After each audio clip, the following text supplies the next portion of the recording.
What do you have for us, Genna?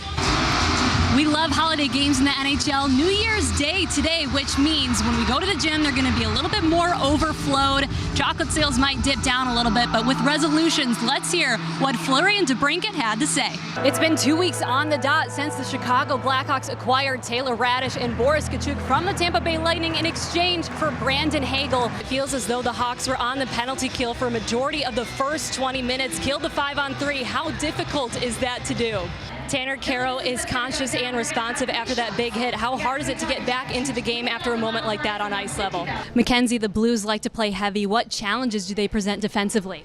Jake, defensemen accounted for 4 of 8 shots in the first frame. How can aggression from your group change the trajectory of the game? Stronger emphasis on the forecheck and clean zone entries. How much better is that tonight?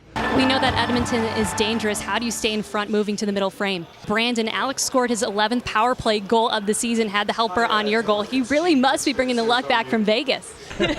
And what innate abilities would you say that Brandon possesses for him to get to this point in his career? Already 20 goals so far this season. Before I let you go, you and Kayla, between the two of you, how many tickets did you guys have to buy being back here at home?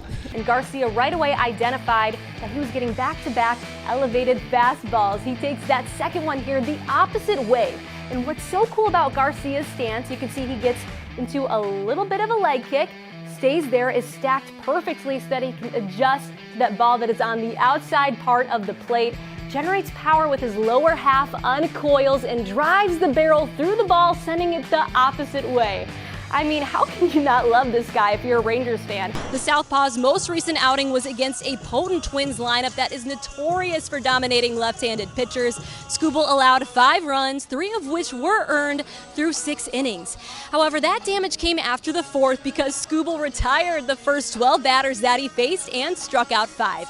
Skubal will be attacking the strike zone with 4 pitches. We're going to see him utilize his fastball that lives high in the zone, changing the eye levels of the batters. He'll incorporate that with his wipeout slider. We'll also see the lefty's curve and change that sit in the upper 70s that offset his mid-90s fastball. Yes, that home run came off of St. Paul's lefty reliever Giovanni Moran, who's susceptible to falling behind in counts due to average command of his fastball and slider.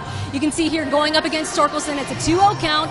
Giovanni was able to work his way back in with some breaking stuff, but he just left one a little too sweet over the plate for Torkelson to take advantage of. You can see here that he keeps his barrel inside his hands as it moves through the zone. When it was the top of the 5th, there were bases loaded, 2 outs, and you put in right-hander Keon Taylor. He has the walk, then the strikeout, but what gave you the confidence to put him in that position? What I've always enjoyed about the art of hitting is that you're finding that mix between being reactionary and also having a game plan. So today, going up against the arms for the Beavers, was there anything specifically you were looking for, or what was your plan of attack? Your lineup is going up against Jackson Hicks. He punches out the heart of your order in the 4th. Only 1 runner gets on here in the 5th. How do you make those adjustments in the batter's box moving forward?